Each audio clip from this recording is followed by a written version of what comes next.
welcome to Voice of the Box. Today I am we're in Scottsdale, right? We're not in Phoenix. We are in Scottsdale, Arizona, and joining me today is Jon Schmieder, who is the president of the Phoenix Regional Sports Commission. First of all, Jon, I appreciate you taking the time to join me right here on Voice of the Box. Oh, thank you. You know what? Let's just start with a little bit about the company that you are with now, and then we'll kind of get into a little bit of your background and then move forward from there. But if you were to see someone on the street, blank conversation, they didn't know you and you didn't know them, and they said, hey, the Greater Phoenix Sports Commission, what is it that you guys do? How would you summarize that, if that's even possible? Well, it's funny, it happens every day. Okay, well, let's do it right now. The Sports Commission is about three things. We're about bringing events to the economy, to the greater Phoenix area, Maricopa County, where we sit, okay. Whether that's Scottsdale or Tempe or Mesa or anywhere else, for economic impact. So that's primary. So we go out and attract events or create events that help our tourism industry and through economic impact. That's our primary mission. And then secondarily, we also do some community acknowledgement events like the Arizona Sports Hall of Fame, and we actually use those as fundraisers and to keep the sports community connected to do our other piece of our mission. And then lastly, we do some youth programming in the area as well. Okay. Now, is it exclusive to the sports industry when you say events or are there cultural events as well, or is it kind of dialed in just to the sports industry specific? Yeah, some of the sports commissions around the country dabble in entertainment and culture and film, and we do not. We're strictly sports. I could assume that, but rather come from your mouth than mine. Yeah. Like your folks up your way in Seattle, Ralph Morton, they're dabbling a little bit in some more cultural stuff, but we just have not done that. Right. And the reason I was interested in having you on today is, number one, I know that not every major metro has a sports commission. I know there's quite a few, and maybe you could help me and educate me a little bit in terms of how many there are. But I don't want to necessarily say that it's a hidden opportunity, but maybe one that not a lot of people that are in college or have recently graduated may be aware of. And maybe you can shed a little light of how many sports commissions, or do you know how many there are across the U.S.? Well, actually, when I went to work for my first one in Tulsa, Oklahoma in 1997, I didn't know what a sports commission was before I interviewed for the job. So it's evolved a great deal. Back then, 14 years ago now, 15 years ago, the sports event industry was relatively young. There were folks that put on bowl games, and that wasn't really that run like a business anymore. Right. Now they are. It's big business. Sure. Sports commissions weren't that prevalent. There were probably, I think, the National Association that we're all members of, the people that do what we do around the country. Right now, we have over 500 members. When I started, I think there were less than 80. Wow. So our industry has exploded, and also comes with that is the responsibility to run it like a business. And even though we're nonprofit, doesn't mean we're not for profit. We're trying to generate revenues to go out and keep doing our work the following year and the following event. Instead of maybe making a resume, I'm going to jump forward. We'll come back to your background, of course, but let's jump right in about your industry, the sports commissions across the U.S., and we'll talk, of course, about yours specifically on these events that you host. I'm not sure how many, if it fluctuates, how many events you have on a calendar year. We'll don't need a number there, but more importantly, what does your office look like in terms of the type of staff, the type of roles, whether you have interns, and again, the spirit of the question is to not get your phone ringing off the hook, your email inbox flooded, but hey, to give some thought is, hey, generally speaking, sports commissions have these types of offerings, if any. What would you say? They're all different, and when we say sports commission, I think we're talking collectively about the sports tourism industry. Okay. Because a majority of those 531 members of the NASC, our first acronym of the conversation, the Sports Commission Association is the NASC.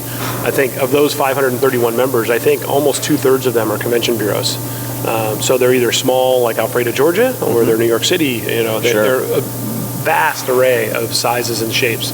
The sports commissions that are standalone nonprofits like us, I think there's probably 50 of them around the country. Again, back when I started, there were probably 14, 15. And they've just evolved because our industry has become more and more competitive, and you need to be able to create your own community board like we do. But from a staff perspective, I've been at 3 sports commissions. I know we're going to talk about that later, but all 3 of them we've built the same way, and it's been mostly through a young team. Obviously people coming in right out of school, like a lot of your audience, folks that are just getting their toe in the water. Sure. Those are the types of people that as a growing organization, somebody like me can afford and a board can stomach. Some of the sports commissions are full of high-level senior, 6-figure people, and they chose to build their organizations that way. So the ones that I've done, I would say almost every single full-time employee I've ever hired, at least more than half, have all started as an intern. and grown that way. Usually as a senior, their senior year right after they graduate, and then evolve. Then evolve into an hourly employee, and then a salaried employee, and that kind of thing.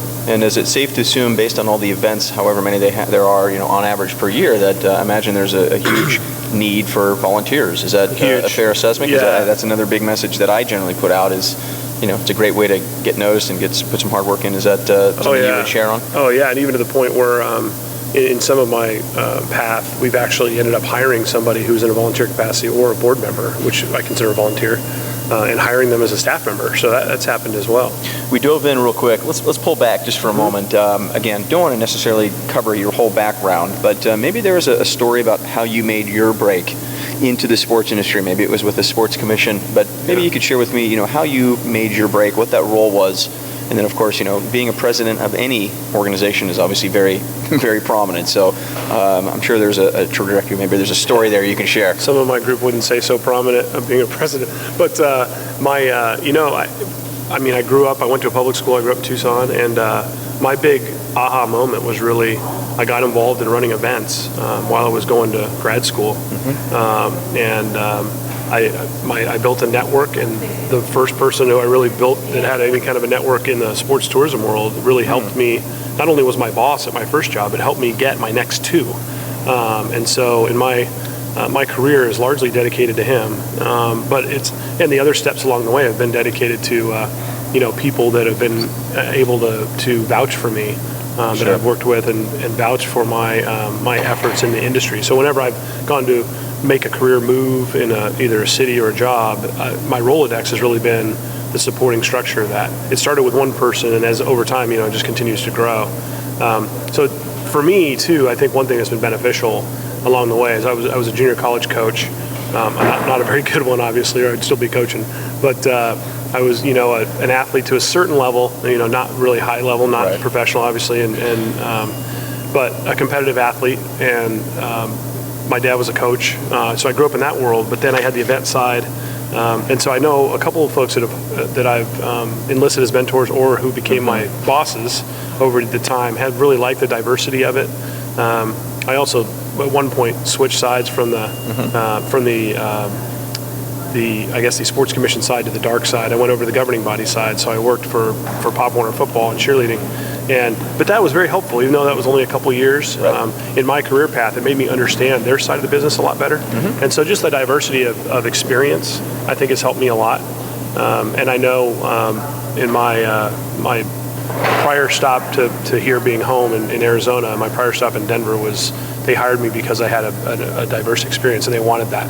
You made a couple of really key mentions in terms of just listening to what you said. You mentioned one is finding a mentor. There's a lot of people that just don't have that ability, and that's something that has to be crafted and fine-tuned over the years, and that's a huge bonus for you. But the more important piece of your Rolodex and your network and constantly building that tactfully, are those two of the biggest I don't want to put words in your mouth, but those two pieces, do you think those are two actions that have really, really helped you and stand apart in your career trajectory? Is that fair to absolutely. assume? And I think the missing piece there when you're trying to build a network too, or if you're going to be a coach or you're going to be an athletic director, I always thought I was going to be an athletic director when I was a little kid. I was in 5th and 6th grade. I thought I was going to be an AD. And so I took classes and majored in certain things that I thought would be helpful to that.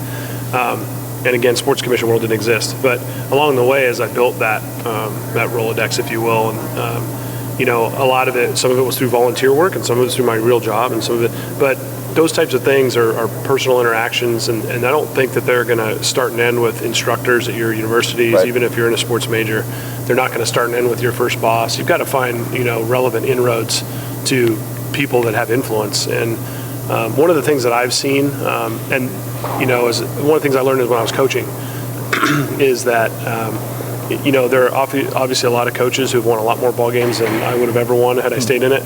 And so listening to those people, I learned a lot more outside of the gym than I did inside, just listening to those people. Having the ability to sit down with a coach who's won 1,000 games at the high school level, even though I was coaching junior college level, just listening to what he had to say as a 20-something-year-old kid trying to make his way. and that particular coach I'm talking about, I mean, I could reach out to him and say, hey, I remember when you, and I have, I remember when you spent time with us young guys. And I think a lot of that's missing these days. I think a lot of the students that I interact with at the various schools that I speak at or am part of advisory boards too, I don't think that, especially in the new generation, the high, fast-paced communication, YouTube, Facebook generation, I don't think they take the time to sit down with those people that have been there and done that. I think, honestly, sometimes, and not over-sweeping, but sometimes our young people spend a little bit more time thinking, hey, I already know that, I've been there and done that, when they really haven't. And I think they have a little bit more entitlement when they come out of school, and they're expecting to be the GM of the Yankees the first day out of school, and that's not going to happen. And not so necessarily. I'd like to see them, and I always recommend that the students network more on the front end. And to me, one thing I do, I still do it today. Every Thursday, I actually have in my Outlook that I'm to call one of my mentors. I have 3 to 5 of them that I communicate with on a regular basis. And I pick one of them and I call them, and I just spend a half an hour with them and I ask them a question. I try to do it every Thursday. We get busy and sometimes I miss, but I call one of them and I just say, I ask them a question I don't even want the answer to. I just want them to talk. And I ask them a question and I just shut up and let them go for half an hour. And I learned so much from those people. And when I go to conventions, which I'd recommend that all the students go to conventions and volunteer, at the related sports ones, whether it's the winter baseball meetings or, the sports commission convention or the teams conference or whatever they want to get into, when I see those guys, I pull them aside and we just sit like we are here in a couch in a lobby in some hotel, and we forget about what's going on with the speakers and all that, and we just sit and talk.